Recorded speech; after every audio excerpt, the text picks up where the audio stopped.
For centuries, millions of people walked across the stone floor of Notre-Dame Cathedral. They came to pray. They came to witness history. They came to look upward at the towers, the stained glass, and the vaulted ceiling. But beneath their feet, the cathedral was keeping another history: burials, broken sculptures, forgotten coffins, names that survived and names that did not. On April 15th, 2019, Notre Dame burned. The fire destroyed the roof, brought down the spire, and left one of the most famous cathedrals in the world scarred by flame. But the disaster also opened a rare window into the past.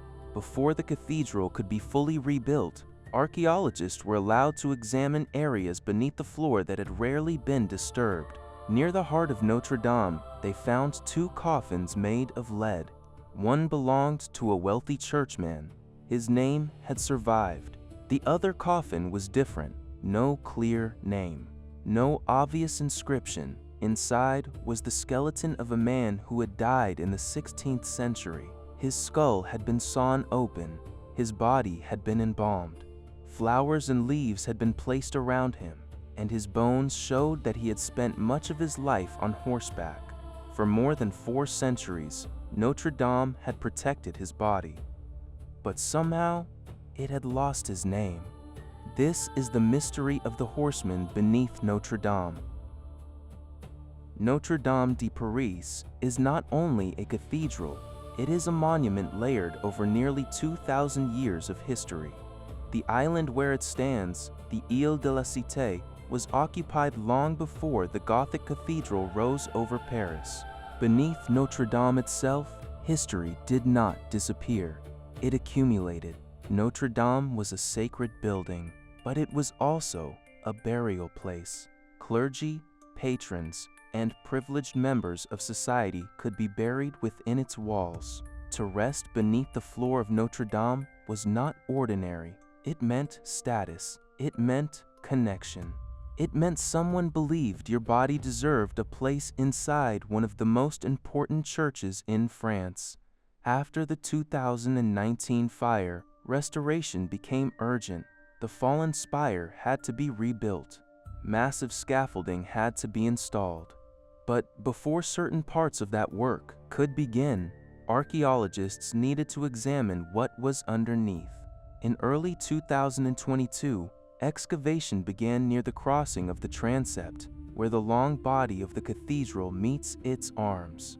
Symbolically and architecturally, it is close to the heart of Notre Dame. The archaeologists uncovered fragments of the medieval rood screen, a carved stone structure that once separated the choir from the nave. Some pieces still carried traces of color and gold. For modern visitors, Gothic cathedrals often seem gray and bare, but medieval Notre Dame had once been painted. Its stone had once carried color. Then the excavation revealed burials, and among them were 2 coffins made of lead. Lead coffins were expensive. They required wealth, labor, and status. A person buried in lead beneath Notre Dame was not being treated as common.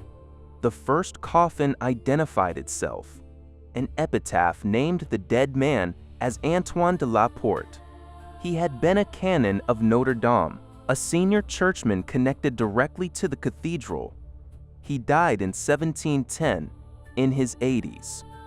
He had helped finance changes to Notre Dame's choir, and 3 medals bearing his likeness were found with him. His coffin had been damaged over time. Oxygen had entered. Much of the organic material had decayed, but his name remained. His status remained. His place in the cathedral still made sense. The second coffin was different. It was also made of lead.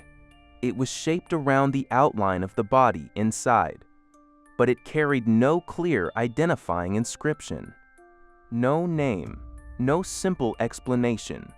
One coffin contained a man. History could still recognize. The other contained a body without a name.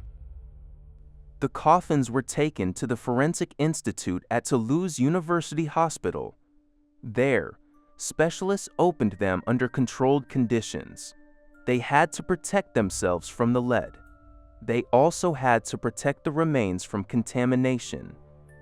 The anonymous coffin had not remained perfectly sealed. Oxygen had entered over the centuries, so the body was not preserved like a complete mummy. What remained was mostly skeletal, but the coffin still held evidence. Fragments of a burial shroud survived. Leaves and flowers were found around the skull. Other plant material was found near the abdomen. These remains suggested an elaborate funeral treatment. Then researchers examined the skull. It had been sawn open. This was not treated as evidence of murder. It was evidence that the body had been opened after death. The man had been examined and embalmed before burial.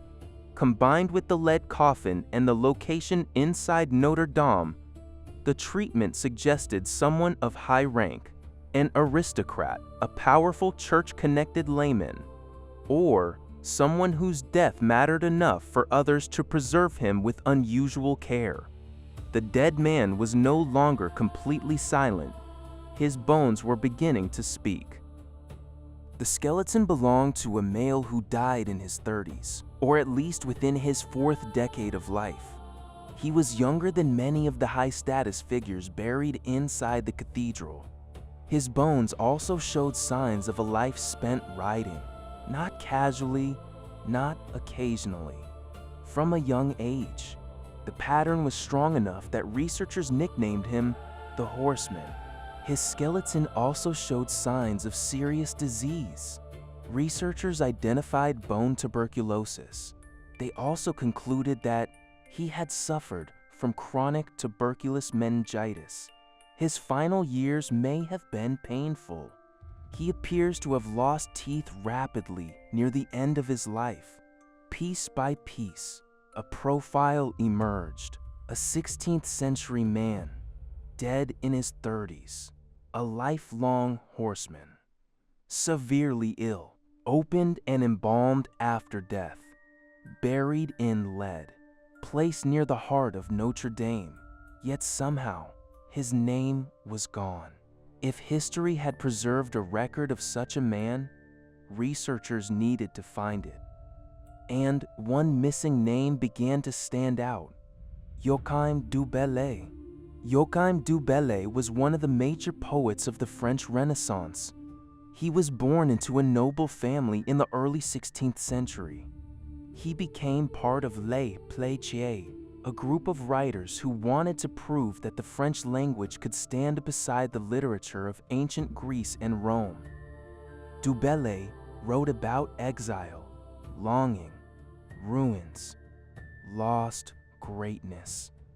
He traveled to Rome, but the city he saw was not only the glorious Rome of antiquity, it was also a city of decay, ambition, and broken monuments. Those images entered his work. Then, on January 4, 1560, Du Bellay died in Paris. He was probably about 37 years old. Historical records say he was buried inside Notre-Dame. But later, when people looked for his grave, they could not find it. His writings survived. His reputation survived. His grave disappeared. For centuries, Joachim du Bellay was a famous man with a missing tomb. Then, archaeologists opened a nameless lead coffin beneath Notre-Dame. The case for identifying the horseman as Joachim du Bellay does not rest on one clue. It rests on a pattern. The age fits. The skeleton belonged to a man who died in his 30s. Du Bellay died at roughly 37. The time period fits. The anonymous man died in the 16th century. Du Bellay died in 1560. The social status fits. The coffin, embalming, and burial location point toward a person of high rank. Du Bellay came from a noble family with powerful connections. The horse riding fits. The skeleton showed signs of lifelong riding. Du Bellay was known as an accomplished horseman and traveled during his life. The disease may fit. The horseman suffered from bone tuberculosis and chronic tuberculous meningitis. Researchers argue that Du Bellay's life and writings are compatible with severe chronic illness. And finally, the burial record fits. Du Bellay was supposed to have been buried in Notre-Dame, but his grave was later missing. Each clue alone would not prove the case. Together, they create a strong possibility. The nameless man beneath the cathedral may have been the missing poet, but the case is not closed. The first problem is location. Du Bellay was believed to have been buried in the St. Crepin Chapel of Notre-Dame near his relative. The horseman was found beneath the crossing of the transept. The locations do not match.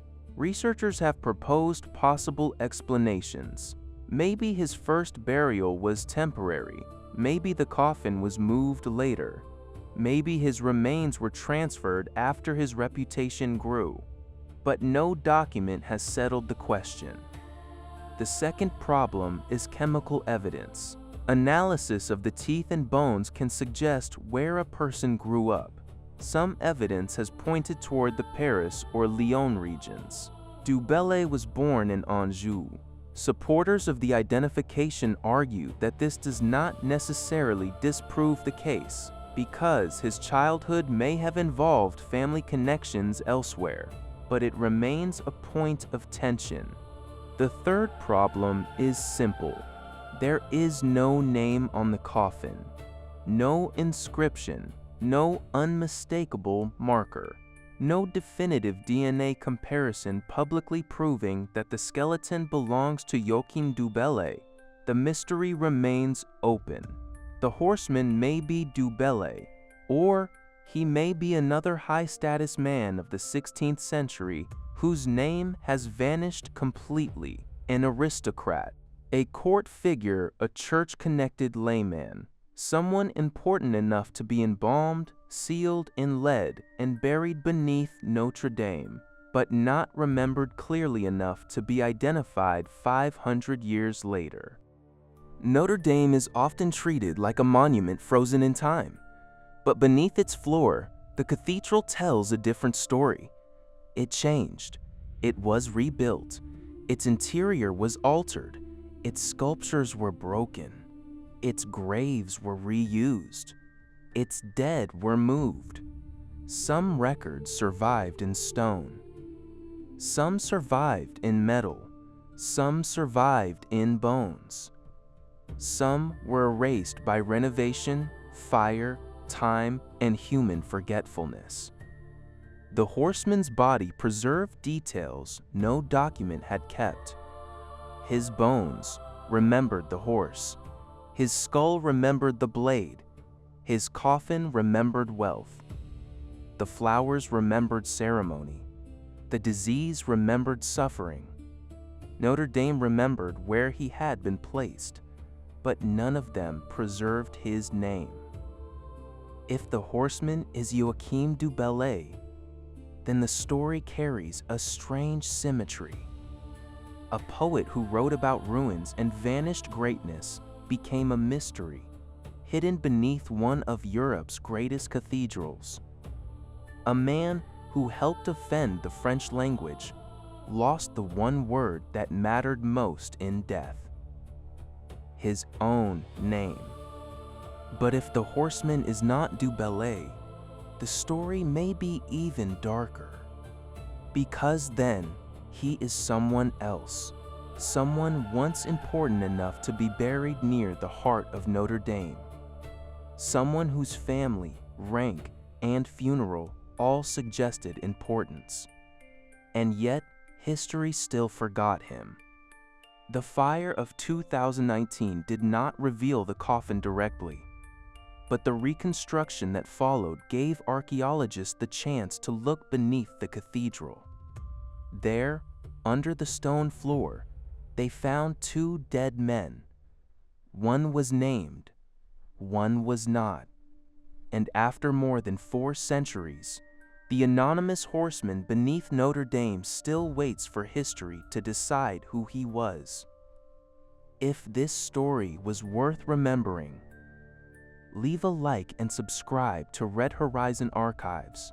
Until next time, the archive remains open.